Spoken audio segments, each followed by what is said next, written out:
దానికి ఇవాళ ఓపెన్గా బాహాటంగా చెప్పుకోవాల్సి వస్తే ముఖ్యమంత్రి గారు జగన్మోహన్ రెడ్డి గారు ముఖ్యమంత్రి మనసున్న మహారాజు పేద ప్రజలకి న్యాయం చేయాలన్న ఆలోచన ఉన్నవాడు, భగవంతుడి మీద విశ్వాసం ఉన్నవాడు.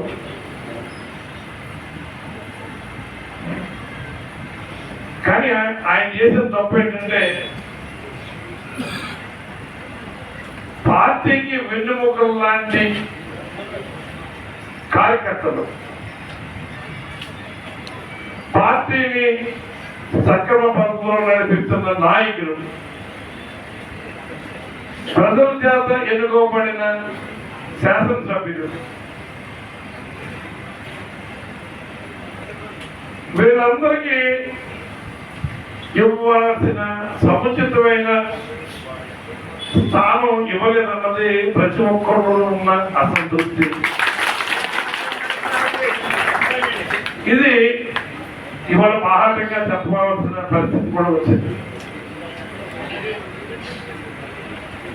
ఈ ఐపాక్ అనే ఒక పనికి మాలిన సంస్థను తీసుకొచ్చి దాంట్లో పనిచేసిన సన్నాసులందరూ మేము ఐఐటి ఖరగ్పూర్లో ఐఐటి చేసామను, ఐఐటి కాన్పూర్లో చేసామను, ఐఐఎం బెంగళూరు చేసామను, పనికి మాలిన డిగ్రీలు, రాజకీయాలకి పనికిరాని డిగ్రీలు పెట్టుకుని ఉన్నత విద్యావంతులు చెప్పుకుని వాళ్ళ పప్పం గడుపుకోవడానికి, ప్రాబల్యాన్ని నిలబెట్టుకోవడానికి, ఇక్కడున్న ప్రజాప్రతినిధులని నిర్వీర్యం చేయడానికి, ప్రజాప్రతినిధులకి ఎవరైతే కొంచెం వ్యతిరేక భావంతో, నిర్లక్ష్యంతో ప్రజాప్రతినిధి మీద కొంత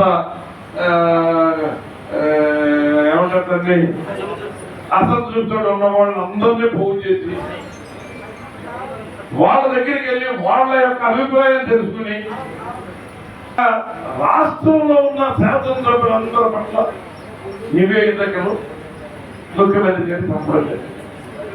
కాబట్టి వాళ్ళ ఇంకా కూడా ఈ 5 సంవత్సరాలు కూడా వాళ్ళు చాలా మంచిగా చూసాం మనం అందరూ కూడా.